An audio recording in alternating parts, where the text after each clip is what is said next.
नमस्कार, स्वागत है आपका हमारी इस खास पेशकश में। मैं हूं आपके साथ ललित। 23 की तकरार किसकी सरकार, जी हम बात कर रहे हैं मध्य प्रदेश छत्तीसगढ़ के विधानसभा चुनाव 2023 की। तो आइए शुरू करते हैं। 23 की तकरार किसकी सरकार।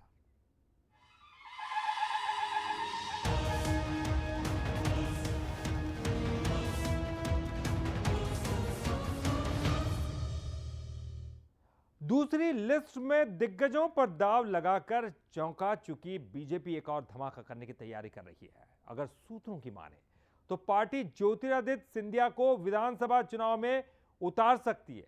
और अगर वो विधानसभा चुनाव में ज्योतिरादित्य सिंधिया को उतारती है तो एक बड़ा मास्टर स्ट्रोक होगा। तोमर और सिंधिया के विनिंग कॉम्बिनेशन के सारे बीजेपी ग्वालियर चंबल में 2018 का इतिहास बदलने की रणनीति पर काम कर रही है। सिंधिया लड़ेंगे विधानसभा चुनाव, इस तरह की अटकलें चुनावी फिजा में तैर रही हैं।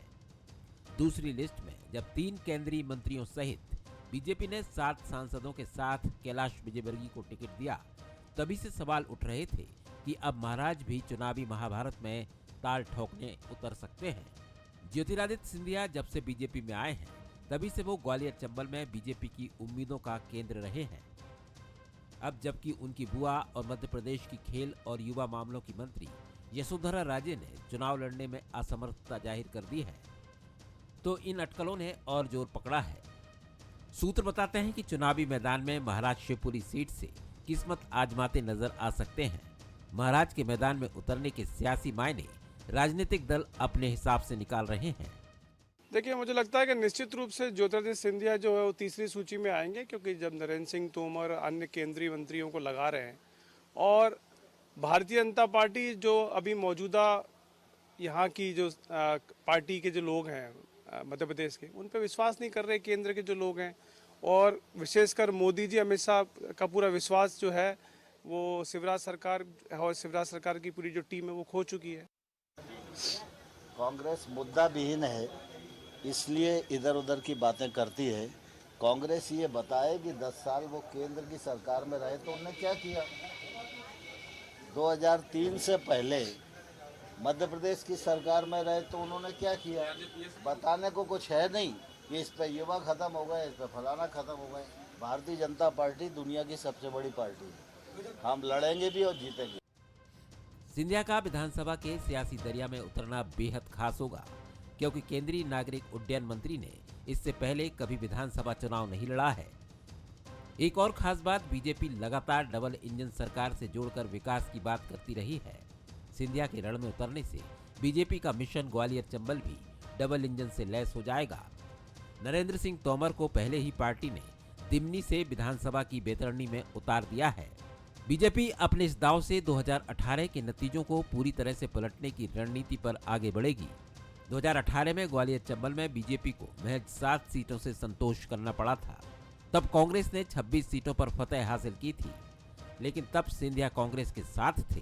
हालांकि 2020 के उपचुनाव में कमलनाथ सरकार गिरने के बाद यहां 28 सीटों पर उपचुनाव हुए थे, जिसमें से बीजेपी को 19 और कांग्रेस को 9 सीटें मिली।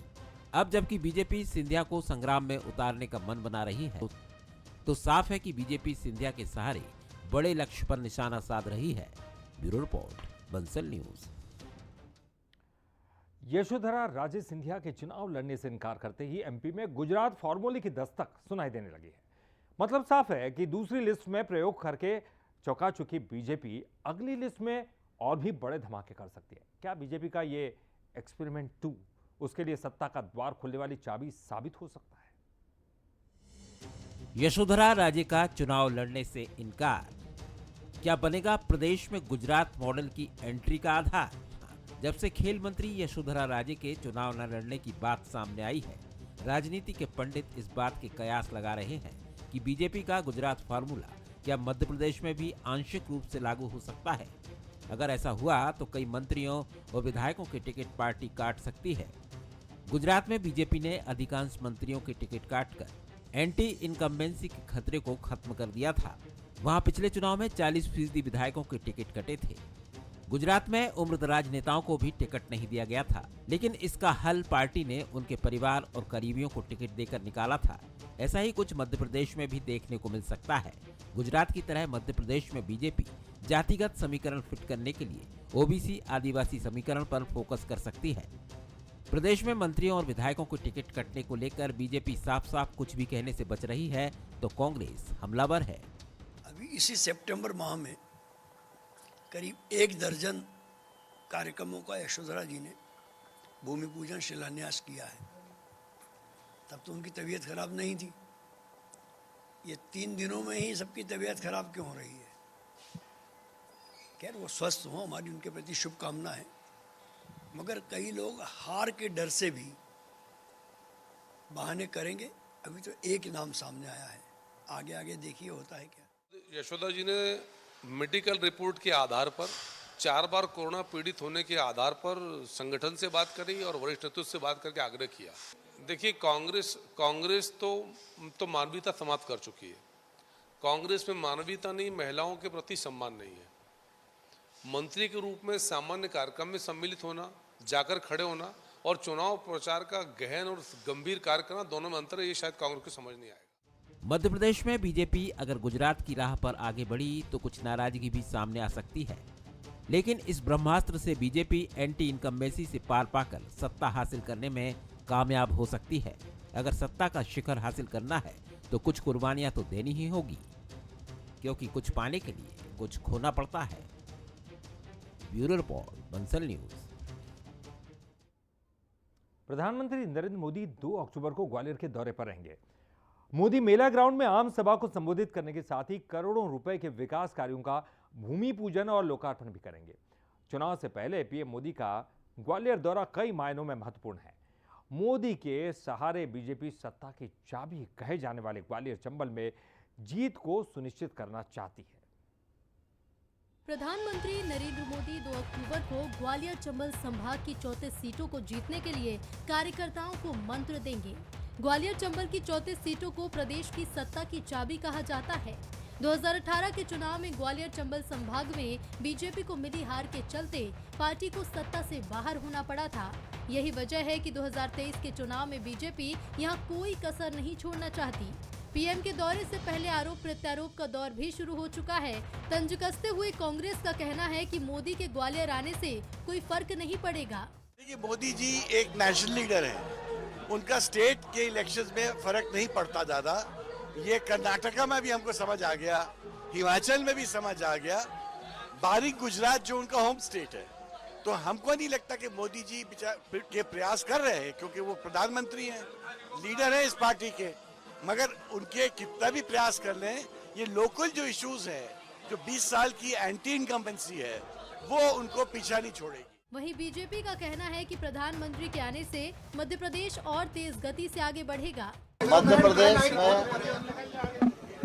प्रधानमंत्री जी का आना मध्य प्रदेश के नागरिकों के लिए प्रसन्नता की बात है। वे ग्वालियर भी आ रहे हैं, नई सौगात लेके आएंगे। मध्य प्रदेश का विकास होगा और मध्य प्रदेश पर उनकी नज़र बनी रहेगी तो मध्य प्रदेश और तीव्र गति से आगे बढ़ेगा। मैं उनके आगमन का हृदय से बहुत स्वागत करता हूं। ग्वालियर चंबल अंचल में विजय पताका फहराने के लिए कांग्रेस और बीजेपी एड़ी चोटी का जोर लगा रही हैं।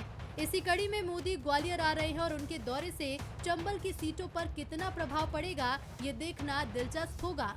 ब्यूरो रिपोर्ट के साथ उमेश पाराशर, बंसल न्यूज, ग्वालियर।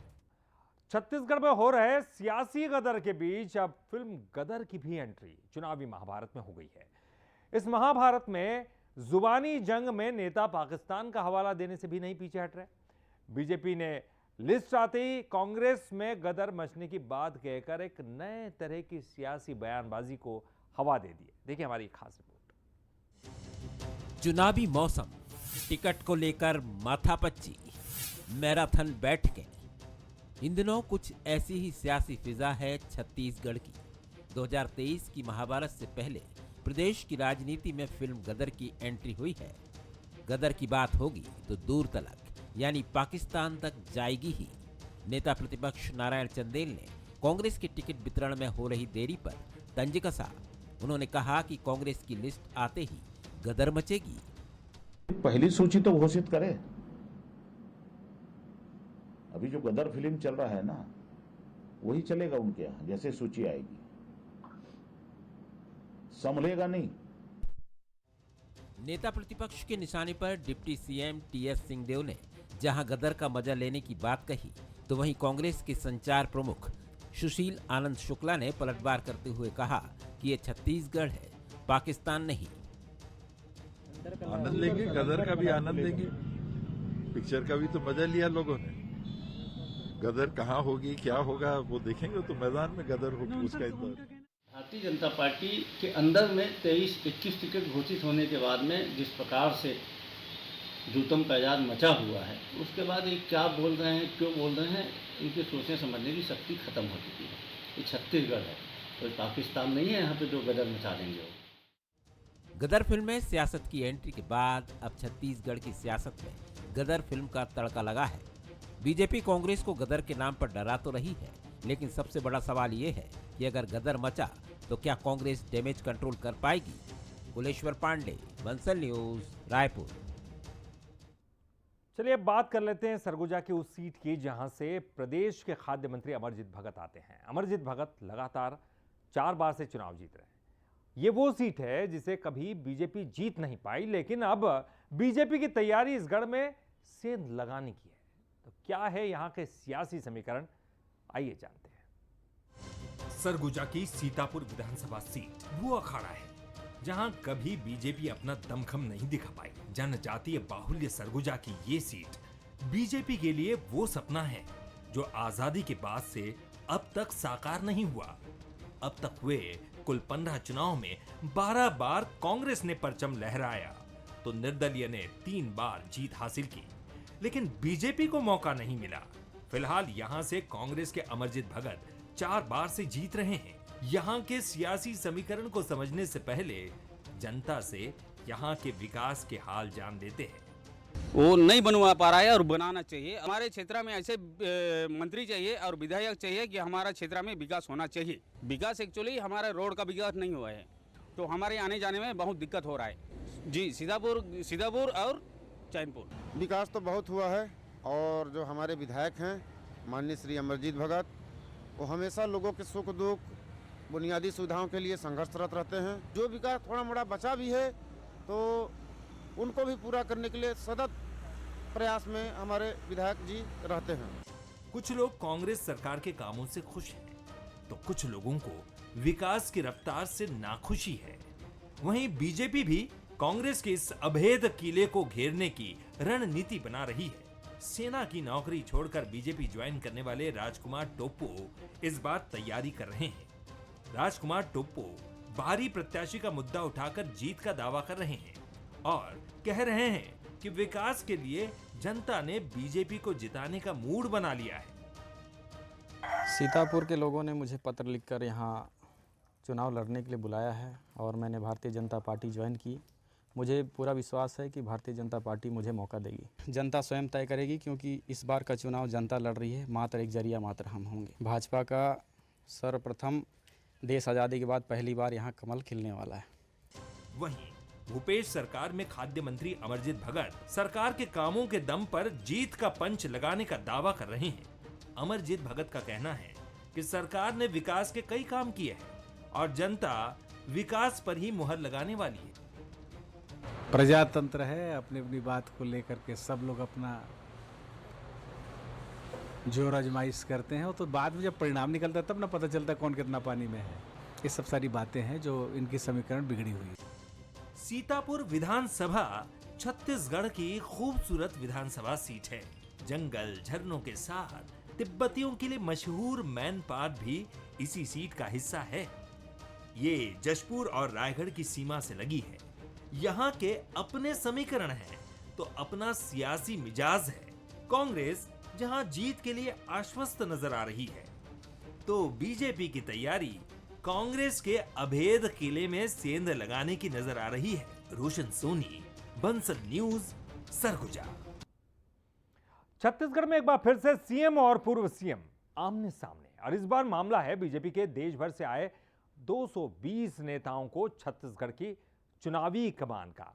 और अब संभाग प्रभारी, जिले के प्रभारी अगले 1-2 दिन हर विधानसभा में मोर्चा संभालने वाले।